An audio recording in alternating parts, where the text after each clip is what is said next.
It's a nice cool August afternoon and I've finally got around to doing something I've been meaning to do for years at this point. I've known about this place for 4 years.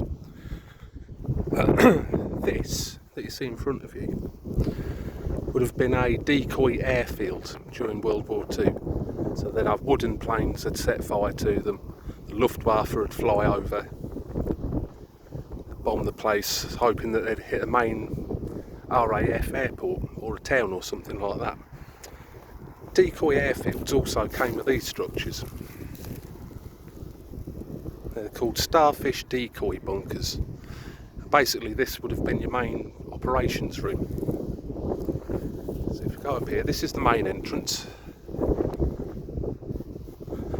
Looks like something Pennywise would live in, doesn't it? This mound of earth wouldn't have been here back in the day. That would have been straight out of there, straight into the field. Roughly there, somewhere in front of us, would have been what they call a blast wall. And that would have taken the impact of any bombs going off in that field. If a soldier was stood down the tunnel there, and the explosion went off, the wall would take most of the impact, and the soldier would be thrown down here, I should say. This was your main operations room in here. It's a bit more decrepit than it used to be. But basically in here, I don't know what that circle would have been, maybe some sort of ventilation or something. But that ladder there would have gone up into kind of a crow's nest, a lookout post, where they'd be able to see the planes flying over, so then they'd run out and set fire to the structures, make it look like a devastated town or RAF airport. You can just imagine Mannering and Wilson stood in the corner there giving out operation instructions, couldn't you? If you go through the door into this room here, on the floor along there you would have had 2 or 3 what they put under the railways, the wooden timbers that a generator would sit on. You can see the ventilation for the generator there filling up. And there would have been your generator room. So there's been plenty of boozers, tramps and thieves. That was the Cher song, wasn't it? Come down here over the years.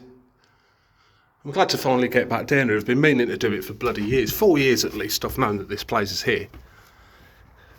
So and they come out of here with the planes flying over. Boom, boom, boom. Bombs will go off in a field that doesn't really mean much. They've avoided Peterborough, they've avoided Northborough and Glinton over in them directions. Market Deepen in that direction. Got Maxie and Helpston over there somewhere. So yeah, World War II. The cool thing about it is my great-granddad, on my mother's mum's side, he was in, the Home Guard, Dad's army, back in the war. So the chances are he might have had something to do with this place. Which is pretty cool. Let's go back up a second, have a look on top. Last time I came down here, I ripped a fucking pair of jeans coming up that slope or down it.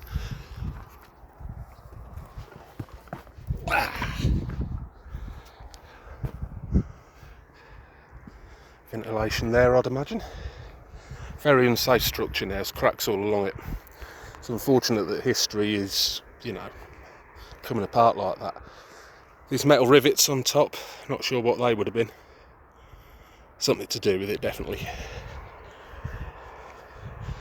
Ventilation. And as you could see, they'd come out of that hole there. And maybe some of the brickwork down there's to answer for this, but it would have came up into a, like I say, a crow's nest, a lookout post. Would have been looking at the skies, seeing where the German bombers were coming from. Where are we in Peterborough? They'd probably come from about that direction. I imagine Germany, Europe, that's over that way somewhere. So yeah, thank you for joining me. It's been a good time. See you next time. Take care.